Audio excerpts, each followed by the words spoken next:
अस्सलाम वालेकुम। आज इद्दत केस में इमरान खान और बुशरा बीबी की ज़मानत मुस्तरद होने के बाद कारकुन मुश्तइल हो गए और उन्होंने उमर अयूब को घेर लिया और कहा कि अगर हमारे लीडर को कुछ हुआ तो हम आपको सड़कों पे घसीटेंगे।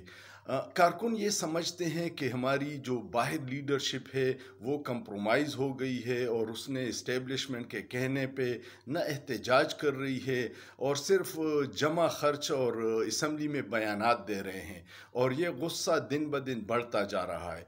शेर अफजल मरवत ने बहुत पहले कहा था कि इमरान खान की रिहाई अदालतों से नहीं होगी, एहतजाज से होगी, और शेर अफजल मरवत को पार्टी से साइड लाइन कर दिया गया। जो भी अदालतों पे प्रेशर डाल के इमरान खान की ज़मानतों को डिले कर रहा है, वो मेरे ख़्याल में अवाम के जज्बात से खेल रहे हैं, और अगर ये सियासी बेचैनी बढ़ गई तो ये मुल्क के लिए इंतहाई नुकसानदेह होगा। खुदारा इस मुल्क पे रहम कीजिए, इस मुल्क को चलने दीजिए। सियासी अमल में सारे पार्टियों का हिस्सा होगा तो मुल्क आगे बढ़ेगा।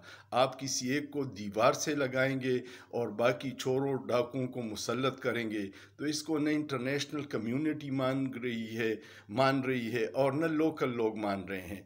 कल जो अमरीकी सेनेट में करारदाद पेश हुई है, ये इंतहाई गैर मामूली वाक़या है, लेकिन अगर आप शुतुरमुर्ग की तरह आंखें बंद करके रेत में सर देंगे कि मसाइल नहीं हैं तो फिर आपका कुछ नहीं किया जा सकता।